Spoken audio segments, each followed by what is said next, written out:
말씀은 로마서 16장의 21절부터 27절까지인데요. 마지막까지네요. 그렇죠? 같이 읽고 시작하겠습니다. 내 동역자인 디모데와 내 친척들인 누기오, 야손, 소시바더가 여러분에게 안부를 전합니다. 이 편지를 받아 쓰는 나 더디오도 주 안에서 여러분에게 안부를 전합니다. 나와 온 교회의 집주인인 가이오도 주 안에서 여러분에게 안부를 전합니다. 이 성의 재무관 에라스도와 형제 구아도도 여러분에게 안부를 전합니다. 하나님께서는 내가 전하는 복음과 예수 그리스도에 대한 선포를 따라 그리고 비밀의 계시를 따라 능히 여러분을 견고하게 하실 수 있습니다. 이 비밀은 영원 전부터 감춰져 오다가 이제는 나타나게 됐으며 영원하신 하나님의 명령에 따라 예언자들의 글로 인해 믿고 순종하게 하시려고 모든 민족에게 알려지게 됐습니다. 오직 한 분이신 지혜로우신 하나님께 예수 그리스도로 인한 영광이 영원 무궁하기를 빕니다. 아멘. 그 다사다난이란 말 있죠. 다사, 일도 많고 다난, 어려움도 많았다, 뭐 이런 뜻인데요.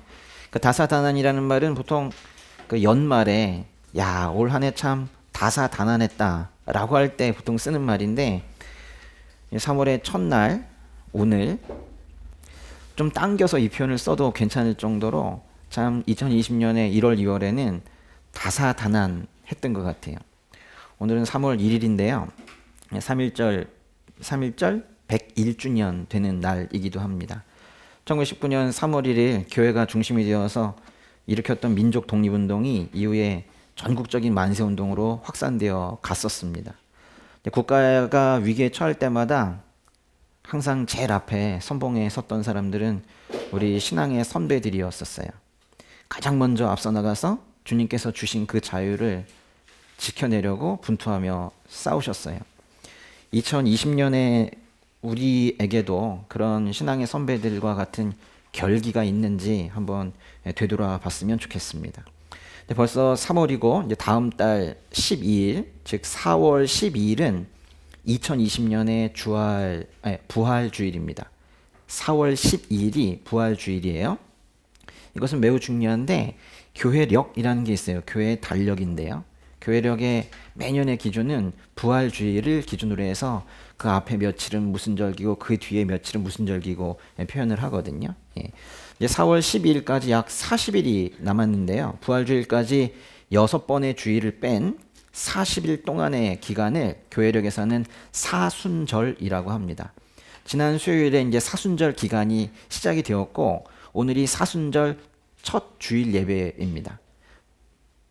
부활 주일까지가 이제 사순절 기간인데 부활 주일이 있다는 것은 그 이전에 고난의 시간도 있다는 거예요. 십자가의 고난을 통과하지 않고서는 부활 주일이 있을 수가 없어요. 그래서 우리 사순절 기간 동안에는 우리를 위해서 고난 받으신 그 예수님을 생각하면서 더욱 경건하게 그렇게 지내야 합니다. 어떤 분들은 이 기간 동안에는 옷도 화려한 걸 입지 않으세요. 무채색으로 이렇게 입고 다니시고 그러십니다. 그리고 2020년 3월 1일 오늘은 또 로마서 강해 설교가 마무리되는 그런 날이기도 합니다. 로마서가 끝났다. 책거리 뭐 그런 뜻이 아니라 아마도 이제부터 이제 로마서를 제대로 읽을 준비가 됐다는 아마 그런 뜻일 거예요. 얼마 전부터 이제 우리는 사도 바울이 편지를 마무리하고 있다라는 말씀을 매번 드리고 있는데요. 오늘 드디어 진짜 마무리를 합니다. 사도 바울은 편지를 마무리하면서 로마 교회에 있는 그 여러 동역자들에게 촘촘하게 안부 인사를 했어요. 아는 사람 이름을 하나하나 거명을 하면서 그렇게 인사를 했죠. 그러다가 잠시 우리 지난주 말씀에서 보면 안부 인사를 중단을 하고 거짓 선생들을 멀리하라. 거짓 설교자들을 멀리하라. 이런 경고를 따끔하게 했어요. 그리고 다시 오늘 말씀 안부 인사로 돌아가고 있습니다. 오늘 본문의 시작인 로마서 16장 21절부터 1절, 2절, 3절, 21절부터 23절까지가 바로 로마 교회에 보내는 안부 인사가 재개되는, 다시 시작되는 그런 부분인데요. 특이한 게 있어요. 이 부분은요, 이전의 안부 인사와는 달리 이 부분은 바울이 하는 안부 인사가 아니라 디모데와 같은 바울의 동역자들이 저 멀리에 있는 로마 교회에 있는 동역자들에게 하는 안부 인사예요. 그러니까 사도 바울이 좀 지면을 빌려준 거예요. 다른 사람들이 인사할 수 있도록. 그러니까 사도 바울이 로마에 있는 성도들에게 편지를 쓴다는 사실을 동역자들도 다 알았을 것이고, 아마도 그 편지 쓸 때 와서 이렇게 말했겠죠. 저희 안부도 좀 전해주세요. 저도요. 저도 좀 인사 좀 하게 해주세요. 뭐 이런 말을 한 거예요. 예를 들면은 미국에 가 계시는 그 광순 집사님께 제가 이렇게 편지를 쓰고 있을 때, 그 지연 자매가 와서 본 거예요. 저도 인사드린다고 해주세요. 네? 뭐 그럴 거잖아요. 그러면 제가 이제 편지에 쓰는 거죠. 집사님, 지연 자매도 집사님께 인사드린다고 하네요. 잘 계시지요? 이렇게 쓰는 거예요. 이런 분위기입니다. 21절부터 23절까지는 그렇게 바울의 동역자 8명의 안부 인사를 바울이 이 편지에 대신 전하고 있는 부분이에요. 우선 21절 읽어볼게요. 내 동역자인 디모데와 내 친척들인 누기오, 야손, 소시바더가 여러분에게 안부를 전합니다. 디모데도 이 편지의 한 부분을 빌려서 로마의 동역자들에게 안부를 전하고 있어요. 바울은 여기에서 디모데를 소개하면서 뭐라고 하고 있습니까? 내 동역자인 디모데라고 하고 있는데, 동역자라는 표현을 여러 명에게 썼던 표현이긴 한데, 디모데는 그 중에서도 바울에게 매우 특별한 그런 동역자입니다. 바울이 디모데라는 청년을 만난 곳은 그 남부 갈라디아의 루스드라라는 지역이거든요. 우리 지중해가 이렇게 있을 때요, 있고 이 아래쪽에 예루살렘이 있으면 한 이 즈음에 안디옥이라는 곳이 있고, 조금 넘어가게 되면 여긴 바다입니다. 좀 넘어가게 되면 바울의 고향인 다소라는 곳이 있고, 조금 더 가면 이 즈음에 루스드라라는 곳이 있어요. 더베에 지나서 루스드라라는 곳이 있는데, 여기에서 이 디모데라는 청년을 만나게 됐습니다. 바울이 이제 2차 전도 여행할 때 그때 만나게 된 거예요. 그 만나는 장면이 참 감동적이거든요. 한번 같이 보실래요? 예, 사도행전 16장으로 가보겠습니다. 일단은 사도행전 16장의 1절만 한번 읽어보도록 하겠습니다. 바울은 더베에 갔다가 루스드라로 갔습니다. 그곳에는 디모데라는 제자가 살고 있었습니다. 그 어머니는 유대 사람으로 믿는 사람이었지만 그 아버지는 그리스 사람이었습니다. 바울이 디모데를 만났을 때 디모데는 이미 예수 믿는 사람이 되어 있었기 때문에 디모데라는 제자, 이렇게 표현을 한 거예요. 어머니는 유대 사람으로 믿는 사람이었지만 그 아버지는 그리스 사람이었대요. 쉽게 말하면은 어머니는 교회 다니시고 아버지는 교회 안 가신다는 얘기예요. 디모데의 어머니가 예수님을 믿게 된 건 아마도 조금 더 오래되었을 것이고, 아마도 예수님을 만나긴 했는데 아직까지 복음이 무엇인지 명확하게 언어로 정리되어 있지 않아 있을 때, 바울이 1차 전도여행 다니고 있을 때 바울을 만난 것 같아요. 그래서 바울로 하여금 뭔가 정리된 복음을 들은 것 같습니다. 그리고 이제 그 바울이 이 심지어 디모데의 어머니의 이름을 알고 있는 걸 보면 이 디모데의 가정과 바울은 매우 친밀한 관계를 유지하고 있었던 걸로 보여요. 여러분, 디모데의 어머니의 이름이 뭡니까? 안 배웠나요? 예? 시험에 안 나오나요? 예. 디모데의 어머니의 이름은 유니게입니다. 유니게. 그럼 좀 더 난이도 높여서 디모데의 외할머니 이름은 뭐예요? 로이스입니다. 로이스. 예. 디모데후서 1장 5절에 나오는 말씀인데요. 예. 나중에 한번 찾아보세요. 디모데후서 1장이에요. 예. 거기에서 바울이 이런 말을 합니다. 디모데의 외할머니와 어머니 안에 있던 것이 디모데 안에도 있다는 걸 사도 바울이 확신한다고 말해요. 디모데의 어머니와 디모데의 외할머니 그 안에 있던 게 지금 디모데 안에도 있다는 걸 확신한다. 안에 있던 게 뭘까요? 믿음이겠죠. 그걸 보면은 디모데의 어머니 또 외할머니가 먼저 믿게 된 거고, 그 외할머니와 어머니가 디모데에게 성경을 가르친 거예요. 그래서 디모데도 믿게 된 거죠. 그러니까 어려서부터 외할머니와 어머니로부터 이제 성경 말씀을 배워서 알고 있었던 디모데가 어떤 청년으로 성장을 했는지 한번 보세요. 2절 읽어보겠습니다. 디모데는 루스라와 이고니온의 형제들에게 칭찬받는 사람이었습니다. 이고니온은, 여기가 루스라라면요, 이고니온은 바로 위쪽에 있는 지역이에요. 인접 지역입니다. 인접 지역. 그러니까 디모데는 자기 지역뿐만이 아니라 그 옆 동네에 있는 형제들에게까지 칭찬받는 사람이었대요. 이건 의도적으로 이렇게 쓴 것 같아요. 그 동네뿐만이 아니라 옆 동네까지도 소문이 나서 칭찬받는 청년이었다. 지금 이렇게 표현을 하고 있는 거예요. 다른 누구보다도 그 삶을 그대로 보고 있는 이 믿음의 형제들에게 칭찬을 받고 있다면 이게 진짜죠. 바울이 이 디모데라는 청년을 만난 거예요. 전도 여행을 가다가 청년을 만났는데 만나자마자 이런 생각이 드는 거예요. 아, 동역자다. 이런 마음이 든 거예요. 그래서 바울이 디모데 청년에게 어떻게 했나 보세요. 3절 읽어보세요. 바울은 전도 여행에 그를 데려가고 싶었습니다. 그래서 그 지역에 사는 유대 사람들 때문에 그에게 할례를 주었습니다. 그것은 그의 아버지가 그리스 사람이라는 사실을 그들 모두가 알고 있었기 때문입니다. 바울은 전도 여행에 이 디모데를 데려가고 싶었어요.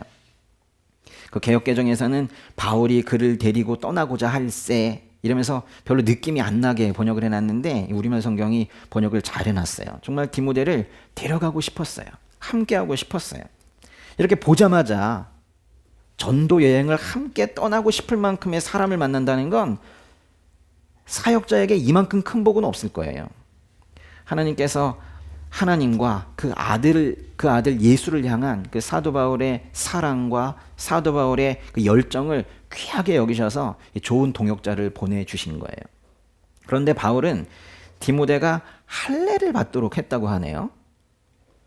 유대인들은요, 이제 아버지가 여기서 보면 그리스 사람, 즉 이방인이어도 어머니가 유대인이면 그 자식을 유대인으로 간주하거든요. 그러니까 바울은 앞으로 많은 유대인들을 만나게 될 거예요. 예수 믿지 않는 많은 유대인들을 만나서 유대인, 이방인들에게 모두 복음을 전하려고 하고 있는데 바울이 이제 디모데를 데리고 다니는데 할례를 받지 않은 유대인인 디모데가 옆에 서 있다면 할례를 매우 중요하게 여기는 이 유대인들에게 복음을 전하는 게 상당히 어려울 것이다. 이렇게 판단을 한 거예요. 바울은 로마서에서도 겉으로 유대 사람이라고 해서 참 유대 사람이 아니고 몸에 받은 할례가 참 할례가 아니라고 했고 성령으로 마음에 받은 할례가 참 할례라고 가르쳤어요. 그러니까 바울은 할례 자체가 하나님의 자녀라는 표징이 아니라 오직 믿음만이 하나님의 자녀가 되는 길이라는 걸 잘 알고 있었지만 복음을 듣고 있던 유대인들이 디모데를 보면서 왜 유대인인데 할례를 안 받았어요? 라고 하면서 쓸데없는 논쟁이 생기는 걸 원하지 않았던 거예요. 그래서 할례받게 했어요. 우리가 지금 이렇게 조금은 축소되어 있는 이런 예배를 드리는 것도 그런 이유 아닙니까? 오늘은 이제 사순절의 첫 주일 예배인 동시에 한국의 많은 교회들이 공예배를 포기하고 교회 문을 닫은 첫 주일이기도 합니다. 하나님께서 원하시는 거는 예배이세요. 예배. 근데 여러분 그거 아세요? 실은 사탄도 예배를 원합니다. 다만 사탄은 자신을 예배해 주기를 원하죠. 그래서 하나님을 예배하는 그 진짜 예배는 사탄들이 아주 못 드리게 하려고 안달이 나 있는 거예요. 근데요, 사탄이 가장 좋아하는 거는 우리가 예배를 안 드리는 게 아니에요. 사탄이 가장 좋아하는 건 우리가 예배를 드리되 사탄적인 요소가 가득 들어가 있는 가짜 예배를 드리는 거예요. 그러면서 시간을 허비하고 중국에 멸망하게 되는 것을 사탄이 바라고 있어요. 성도의 안전을 위한 것이든 정부의 방역 정책에 협조하는 것이든 이유가 어찌 되었든 간에 우리의 삶에서 이 공예배가 포기된다는 것은 작은 일이 아닙니다. 지금의 이 상황이 교회를 향한 하나님의 징계인지 아니면 교회에게 사탄이 주는 시험인지는 우리가 함부로 단정 지어서는 안 되고 좀 더 우리가 시간을 가지고 잠잠히 주님께 물어야 되겠지만 그게 어떤 상황이든지 간에 이 사태를 진정시킬 수 있는 방법은 역대하 7장에 있는 말씀처럼 하나님의 백성들이 악한 길에서 돌이켜 스스로 낮아져 기도하고 하나님의 얼굴을 구하는 것밖에 없음을 우리는 잊어서는 안 될 거예요. 그러니까 이러한 상황에 대한 어떤 문제 해결 방식을 결코 불신자에게 기대하지 않으신다는 거예요. 그 죄악이 불신자에게서 생겨났든 이단에게서 생겨났든 교회에서 생겨났든 교회에만 기대를 걸고 계신다는 거예요. 오늘 많은 교회들이 모여서 하는 주일 예배를 취소하고 인터넷을 통해서 이제 예배를 드리고 있는데요. 많은 분들이 뭐 기도를 통해서 신중히 이제 결정한 것일 테고 성도님들의 건강을 위해서는 불가피한 결정이라고도 저도 생각합니다. 그런데 그렇게 공예배를 드리지 않는 거, 이거는 하나님의 자녀들을 보호한다는 거, 그거에 의미가 있어요. 근데 그것뿐 이런 조치를 적극적으로 한다고 해서 세상이 야, 교회 참 잘한다, 그러면서 결코 칭찬하지 않습니다. 믿는 사람들은 이 불신자들로부터 칭찬받으려고 어떤 일을 해서는 안 돼요. 불신자들의 칭찬이나 인정, 뭐 이런 것들이 크리스천이 무언가를 하는 움직이는 동기가 된다면은 그때는 두 가지 안타까운 일이 벌어지게 되는데, 그렇게 이제 사람 눈치 보다가는 일단은 첫 번째 하나님으로부터 멀어지고요. 두 번째는 동시에 세상으로부터도 야, 저기 뭐 결국 쟤네들도 별 볼 일 없는 모임이었구나 라는 조롱만 얻게 될 거예요. 우리가 공예배를 취소하고 아쉬우나마 이 라이브 영상으로 예배를 드리고 모인다고 해도 이렇게 마스크를 꼭꼭 쓰고 하면서 이렇게까지 행동을 조심하는 이유는 우리가 결코 불신자들로부터 또는 세상으로부터 칭찬을 받기 위해서가 아닙니다. 우리가 이렇게 조심하는 궁극적인 이유는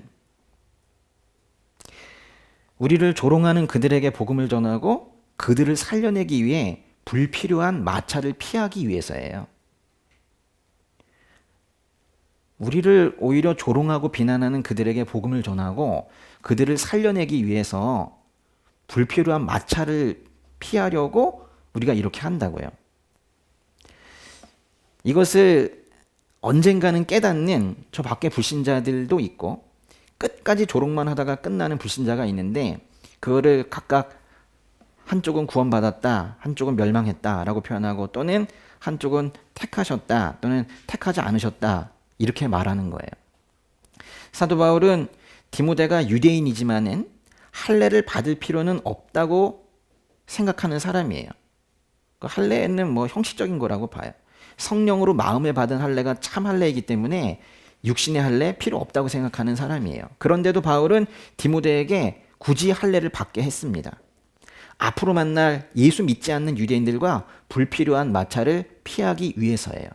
왜냐하면 그들을 구해야 하니까요. 이런 걸 뭐라고 하냐면 본질과 비본질을 구분했다라고 하는 거예요. 본질과 비본질을 구분했다. 참으로 기괴한 일로 여러 교회의 공예배가 취소되어 가고 있지만, 이 모든 상황에서 우리는 본질과 비본질을 구분해 가면서 포기와 희생이 가능한 부분과 결코 놓쳐서는 안 되는 부분이 뭔지를 잘 분별해야 돼요. 온라인으로 예배 드리는 분들은 죄책감 가질 필요는 없고요. 더욱 마음을 담아 진실되게 예배 드리셨으면 좋겠어요. 좀 이따 이제 저희 끊겠죠? 그러면 영상 끝났다. 끝났다 이렇게 하지 마시고 오히려 더 충분히 더 시간 가지고 기도도 하시고 그랬으면 좋겠어요. 어떤 분이 그 나눔방에다 이런 고백 했더라고요. 교회가 고프고 그리워요. 우리 교회 아니고요. 다른 교회인데 계속 교회를 못 가니까 교회가 고프대요. 그러면서 그 배가 고픈 그 이모티콘을 거기다 올려놨는데 저게 너무 공감이 됐었어요. 마음껏 예배드릴 수 있는 것이 얼마나 큰 복이었는지를 이번 기회에 많은 분들이 알게 되시기를 바랍니다. 디모데 얘기를 하다가 여기까지 왔는데요. 디모데는 사도 바울이 특별히 신뢰했던 동역자입니다. 바울의 2차 전도 여행 내내 함께 했고, 심지어 바울이 로마 감옥에 있을 때에도 함께 있었어요. 바울은 고린도후서, 데살로니가 전서, 데살로니가 후서, 빌립보서, 빌레몬서, 골로새서 등 자신의 6개 편지에서 디모데를 공동 발신으로, 공동 저자로 그렇게 표현을 했고, 디모데를 사랑하는 신실한 아들, 믿음 안에서 참된 아들, 사랑하는 아들, 믿음으로 낳은 아들, 이렇게 표현하기도 했습니다. 바울이 감옥에 갇혀 있을 때 저 멀리 빌립보 교회를 섬길 사람으로 한 명을 보내야 되는데 디모데밖에 없는 거예요. 그래서 이제 디모데를 보내면서 그 교회에 이제 보낸 편지, 그게 말 그대로 이제 빌립보서인데요. 그 편지를 보다 보면 이 교회와 이 동역자에 대해서 이제 많은 생각을 하게 됩니다. 빌립보서로 잠깐 가볼까요? 빌립보서 2장 펴보세요. 빌립보서 2장 19절부터 23절 같이 읽겠습니다. 내가 주 예수 안에서 디모데를 여러분에게 빨리 보내고자 하는 것은 나도 여러분의 형편을 알고 마음의 시원함을 얻으려는 것입니다. 디모데와 같은 마음을 품고 여러분의 형편을 진정으로 돌볼 사람이 내게는 아무도 없습니다. 모든 사람이 자기 자신의 일에만 몰두하고 그리스도의 일에는 관심이 없습니다. 여러분은 디모데의 연단을 알고 있습니다. 자녀가 아버지에게 하듯이 그는 복음을 위해 나를 섬겼습니다. 그러므로 나는 내 형편이 허락하는 대로 즉시 그를 보내고 싶습니다. 빌립보서 2장 20절에서 디모데와 같은 마음을 품고 여러분의 형편을 진정으로 돌볼 사람이 내게는 아무도 없습니다 라고 한 것은 그 빌립보 교회를 그 형편을 살펴가면서 진정으로 돌볼 사람이 디모데 밖에 없다는 거예요. 정말 사랑하는 빌립보 교회, 거기를 섬기고 싶은데 정말 제대로 보낼 사람이 이 디모데 이 한 청년밖에 없다는 거예요. 21절에 보면 다들 자기 일을 구하고 그리스도의 예수의 일을 구하지 않습니다. 자기 일에만 관심이 많고 예수 그리스도에 대한 일에는 관심이 없대요.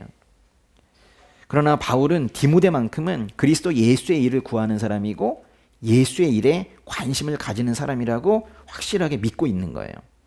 22절에 보시면 여러분은 디모데의 연단을 알고 있습니다. 자녀가 아버지에게 하듯이 그는 복음을 위해 나를 섬겼습니다 했는데요.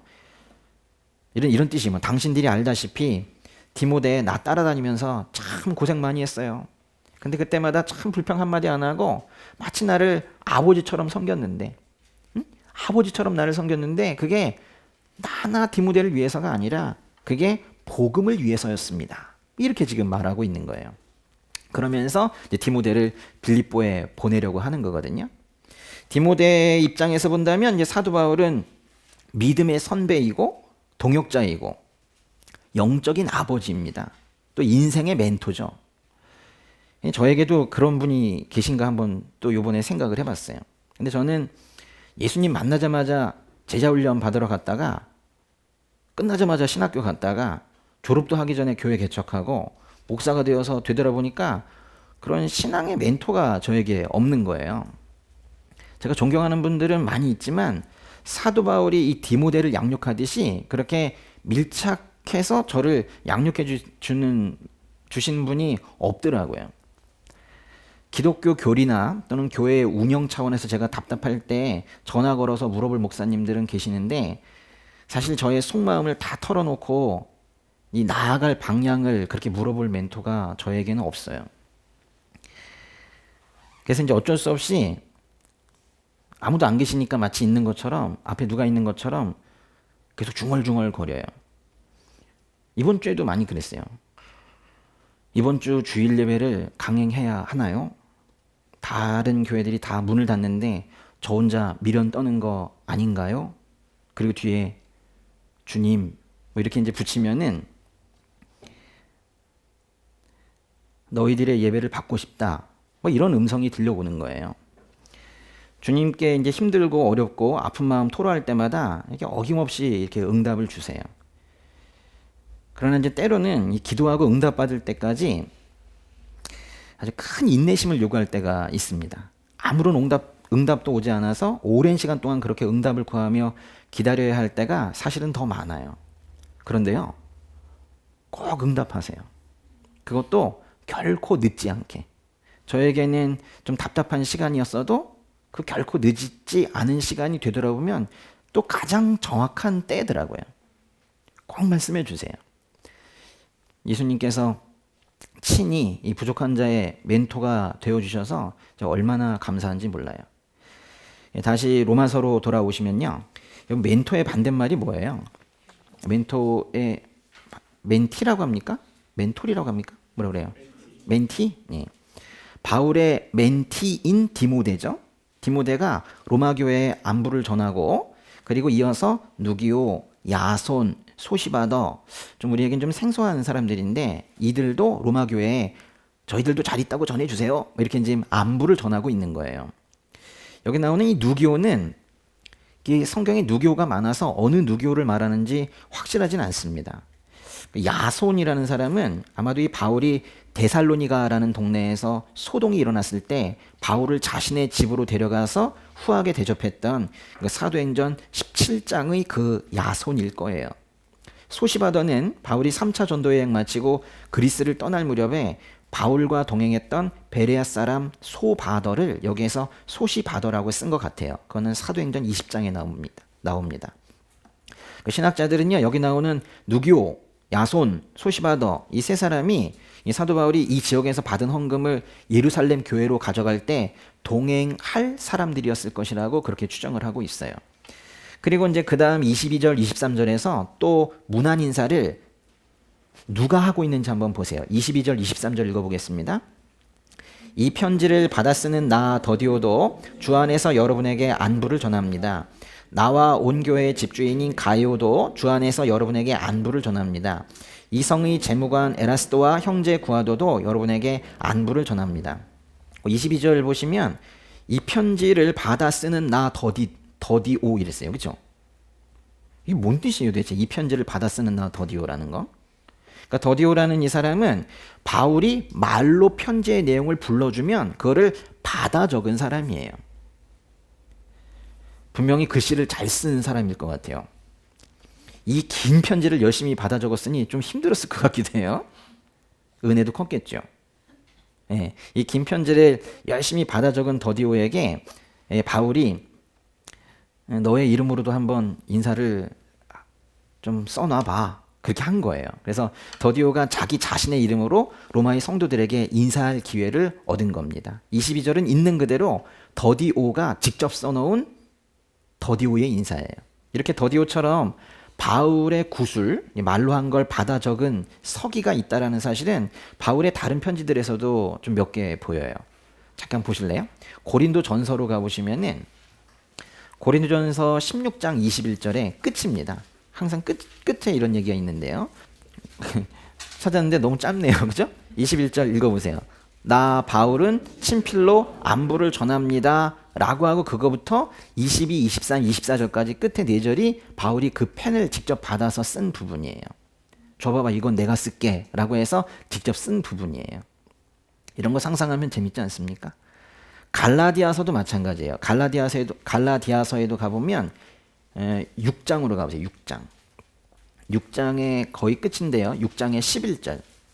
갈라디아서 6장 11절에 보면 좀 멋진 표현이 나옵니다. 한번 읽어보세요. 내 손으로 이렇게 큰 글씨로 여러분에게 쓴 것을 보십시오. 그랬어요. 갈라디아서의 모든 내용이 바울이 쓴 거 맞아요. 그렇지만은 특히 11절 이 부분부터 그 18절 맨 끝에까지는 바울이 직접 친필로 쓴 그런 부분이에요. 다시 로마서로 돌아오시면요.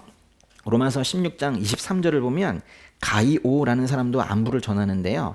신약에는 더베 사람 가이오, 소아시아 교회 지도자인 가이오 등의 여러 가이오가 있지만 여기서의 가이오는 고린도 전서에 나오는 고린도의 가이오일 거예요. 여러분이 로마서를 사도 바울이 어디에서 썼다고 그랬어요? 고린도에서 썼어요. 그러니까 고린도의 가이오가 안부를 같이 전할 수가 있었겠죠. 이 고린도의 가이오는 사도 바울이 직접 세례를 줬던 몇 안 되는 사람 중에 한 명입니다. 그리고 에라스도라는 사람, 구아도라는 사람도 로마 교회에 있는 성도들에게 안부를 전합니다. 이렇게 참으로 많은 동역자들의 이름이 펼쳐지면서 로마서가 이제 마무리되어 가고 있는데요. 사도 바울은 편지의 정말 마지막 부분에서 예수 그리스도의 복음 안에서 구속사의 절정을 드러내시는 그 하나님을 찬양하는 영광송으로 이 긴 편지를 끝맺습니다. 24절은 없고 끝에 마지막 3절 읽어보겠습니다. 하나님께서는 내가 전하는 복음과 예수 그리스도에 대한 선포를 따라 그리고 비밀의 계시를 따라 능히 여러분을 견고하게 하실 수 있습니다. 이 비밀은 영원전부터 감춰져 오다가 이제는 나타나게 됐으며 영원하신 하나님의 명령에 따라 예언자들의 글로 인해 믿고 순종하게 하시려고 모든 민족에게 알려지게 됐습니다. 오직 한 분이신 지혜로우신 하나님께 예수 그리스도로 인한 영광이 영원 무궁하기를 빕니다. 아멘. 25절의 첫 문장은 제법 긴데요. 간단하게 주어와 서술어만 보면 이런 뜻이죠. 하나님께서는 견고하게 하실 수 있다. 하나님께서는 능히 누군가를 견고하게 하실 수 있는 분이시래요. 견고하게 하신다는 게 뭘까요? 하나님께서 여러분을 견고하게 하신다. 견고하게 하신다라는 그 헬라어, 그리스어는 스테리조라는 단어가 있는데 이 단어는, 이 스테리조라는 단어는 뭔가를요 강하게 잡아매서 고정시킨다라는 거예요. 이게 만약 이 책상이 움직이지 않고 아주 강력하게 이 바닥에 붙어 있는 거라면 여긴가에 무언가를 붙여가지고 꽁꽁 잡아매는 이런 거예요. 절대 흔들리지 않도록 꽁꽁 잡아매는, 그게 바로 여기 견고하게 한다라는 뜻입니다. 이 단어는 로마서에서 딱 두 번 쓰였는데요. 하나는 1장, 하나는 16장 여기입니다. 그러니까 처음과 끝에 일부러 이 단어를 쓴 것 같아요. 로마서 1장 11절로 가보세요. 내가 여러분 보기를 간절히 바라는 것은 어떤 신령한 은사를 나눠주어 여러분을 강하게 하려는 것입니다. 이 말씀에서 강하게 하려는 것이다, 강하게 한다는 게 바로 스테리조 같은 단어예요. 그러니까 성경에서는 이 단어를 강하게 한다, 견고하게 한다, 여러 가지 표현으로 쓰고 있어요. 로마서 1장 11절 지금 읽으신 그 말씀은 바울이 로마에 가서 로마에 있는 성도들을 직접 만나고 싶은 이유 중에 하나를 지금 말해주고 있는데요. 그거는 어떤 신령한 은사를 나눠줘서 로마 성도들을 강하게 하려는 거래요. 여기 어떤 신령한 은사라는 건요, 복음과 관련된 어떤 것인데, 그러니까 복음과 관련되어 있는 어떤 것을 나눠주고 싶다라는 거예요. 복음과 관련된 것을 나눠주는 것이야 뭐 복음밖에 없겠죠? 그럴 텐데 사실 복음을 전하는 것에도 사람마다 차이가 있습니다. 복음은 하나지만 복음을 전할 때 사람마다 차이가 있다고요.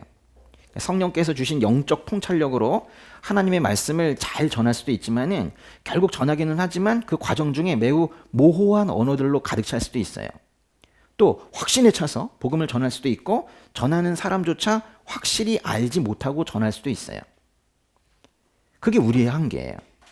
복음은 완전하지만 전하는 우리는 그렇게 완전하지 못해요. 그런데요, 바울은 자신이 직접 로마에 가서 그들과 대면해서 말씀을 전할 때 자신을 통해서 하나님께서 그 로마 교회 성도들에게 부으실 그 특별한 영적인 복이 있다고 생각하는 것 같아요. 좀 더 쉽게 얘기하면 사도 바울은 자신이 잘 전할 수 있을 거라고 생각하고 있는 거예요. 그래서 딴 사람보다는 내가 좀 가서 더 잘 전해주면 좋을 텐데 이런 생각을 하고 있는 거예요. 그런데 바울은 그렇게 복음을 잘 전해서 결국 이루고 싶은 것은 자신이 유명한 설교자가 되는 게 아니에요. 바로 로마의 성도들이 강해지는 겁니다. 견고해지는 거예요. 사도 바울의 목적은 오로지 성도의 믿음을 굳건히 하는 거예요. 기둥에 뭔가를 붙잡아 매듯 그렇게 믿음의 기둥에서 떨어져 나가지 않도록 그들의 믿음을 견고하게 하는 게 결국 사도 바울이 하고 싶은 거예요. 바울은 이 편지를 쓰면서 로마의 성도들의 믿음이 강해지기를 바랐던 그 간절함을 그 편지의 끝부분에서 다시 한번 언급하고 있는 거예요. 저도 여러분 보면서 그렇게 바라고 있습니다. 주님께서 이 말씀을 듣고 있는 분들을 강하게 해주시기를 바라요. 주님께서 여러분의 마음을 위로하시고 모든 선한 일과 말에 강건하게 해주시기를 바랍니다. 주님께서 신실하심으로 여러분을 강하게 하시고 악한 자로부터 보호해 주실 것을 믿습니다. 다시 로마서 16장 보시면요. 로마서 16장에 25절의 첫 문장만 다시 한번 읽어볼게요. 하나님께서는 내가 전하는 복음과 예수 그리스도에 대한 선포를 따라 그리고 비밀의 계시를 따라 능히 여러분을 견고하게 하실 수 있습니다. 하나님께서는 능히 여러분을 견고하게 하실 수 있으세요. 강하게 하실 수 있으세요. 사람을 강하게 만드는 방법은 여러 가지가 있을 거예요. 뭐 특별한 훈련을 통해서 강하게 만들 수 있죠. 군대에서 하는 훈련처럼 강한 어떤 거친 훈련을 통해서 사람을 강하게 만들 수 있어요. 그런 훈련을 성경에서는 연단이라고 부릅니다. 고난이라는 뜨거움 속에 삶이 통째로 담금질되면서 우리의 고집, 교만, 세속주의 뭐 이런 이물질들이 제거되어 가는 과정이 예수 믿는 사람에게는 반드시 찾아옵니다. 예외가 있느냐? 그렇지 않은 것 같아요. 진정한 하나님 나라의 백성이 되도록 거칠고 모난 부분이 깎여지는 과정이 꼭 있습니다. 근데 이 말씀은 믿는 자를 견고하게 하는 것은 고난 자체가 아니라 그 고난의 각 과정 중에 선포된 메시지라는 걸 가르쳐 주고 있는 거예요. 고난이 처음부터 고난에서 고난으로만 끝나면 변화는 없어요. 오히려 악에만 바칠 수 있어요. 불평만 더 생길 수도 있어요. 망가질 수 있습니다. 근데 그 고난의 과정 중에 어떤 말씀이 그 삶에 뿌려졌는지 그것이 중요하다는 거예요. 그 말씀에 따라 견고해진다는 겁니다. 하나님께서는 내가 전하는 복음, 즉 사도 바울이 전하는 복음을 따라 그 복음을 듣는 성도들을 견고하게 하신대요. 그리고 예수 그리스도에 대한 선포, 이게 복음이겠죠. 또 그리고 비밀의 계시를 따라 그 비밀의 계시도 복음이겠죠. 그러니까 이 말씀은 이런 뜻이에요. 하나님께서는 누군가 전하는 복음을 따라 그 듣는 자를 견고하게 하실 수 있는 분이시다, 이런 뜻이에요. 거기 복음이라는 말을 3번 쓰지 않았지만 그게 다 복음인 거예요. 지금 이 자리에서 선포되는, 지금 여기에서 선포되는 이 복음의 메시지도 고난 중에서 이미 연단받고 계시는 분들을 견고하게 할 수 있는 통로가 되는 거예요.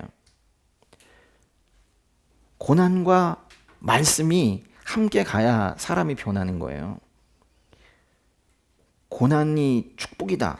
그건 어떤 면에서 맞지만 매우 부족한 표현이에요. 진정 고난을 겪어보지 못한 사람들만 그 얘기 할 수 있어요. 그 과정 중에 복음이 그 삶에 뿌려지지 않는다면 그 고난 제대로 통과 못합니다. 25절에 보면 비밀의 계시라는 말이 있는데요. 여기서 비밀이란 게 뭔가, 25절의 끝에 보시면은 그 비밀은 영원 전부터 감춰져 오다가 26절 이제는 나타나게 됐으며 영원하신 하나님의 명령에 따라 예언자들의 글로 인해 믿고 순종하게 하시려고 모든 민족에게 알려지게 됐습니다. 즉 성경에 의해서 예언된 분이 오셨음을 믿고 순종하게 하시려고 모든 민족에게 그 좋은 소식이 전파되었다는 거예요. 영원 전부터 감춰져 오다가 이제는 나타나게 되신 비밀, 예언자들의 즉 성경 말씀을 통해서 믿고 순종할 수 있게 되었고 모든 민족에게도 알려지게 되신 그 비밀, 그 비밀은 예수 그리스도이십니다. 여기서는 예수님을 이렇게 표현한 거예요. 그리고 이제 드디어 로마서의 마지막 절로 가는데요. 로마서 16장 27절 읽어보겠습니다. 오직 한 분이신 지혜로우신 하나님께 예수 그리스도로 인한 영광이 영원 무궁하기를 빕니다. 아멘. 예수 그리스도로 인해 영광을 받으신 하나님을 지혜로우신 하나님, 이렇게 고백하고 찬양을 하면서 편지를 마무리하고 있는데요. 이거보다 더 적절한 인사는 세상에 없을 것 같아요. 2019년 1월 6일, 작년 1월 6일 로마서 강해를 처음 시작을 하면서 기도했었어요. 그러면서 이런 음성을 들었었어요.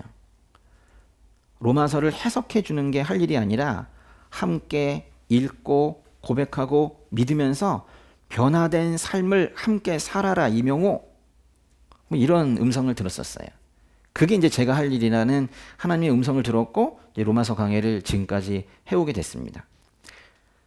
근데 돌아보면은 지난 1년 2개월간 그 로마서를 설교를 하면서 저의 고백과 저의 믿음, 저의 삶에 얼마나 큰 성장이 있었는가 되돌아보면 부끄럽기 짝이 없습니다. 그럼에도 불구하고 하나님께서 로마서 강해를 통해서 주신 은혜는 그런 저에 대한 부족한 자책이나 실망감에는 비교도 될 수 없을 정도로 한량없이 크세요.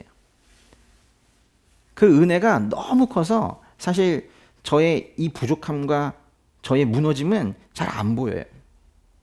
늘 그랬듯이 인간은 넘어져도 하나님께서 승리하셔서 하나님 나라와 그 백성이 굳건히 서 있게 되는 거예요. 언젠가 제가 강해 설교에서 말씀드렸던 것처럼 우리의 육신은 연약하지만은 그래도 이 안에 하나님의 복음을 담아내며 예수로 살 수 있을 거라고 하나님께서 기대하고 계세요. 나의 의로 가득 차서 살고 남을 판단하면서 사는 그렇게 계속 살아온 우리였지만은 그런 나를 십자가에 못 박아 죽이고 이 안에 들어오신 예수님의 영에 힘입어서 새로운 피조물로 그렇게 당당하게 살아가시는 그런 여러분 되시기 바랍니다. 우리를 자녀로 부르시고 우리를 하나 되게 하신 하나님께서 이제는 우리를 견고하게 하실 것입니다. 이상으로 로마서 강해를 마치겠습니다.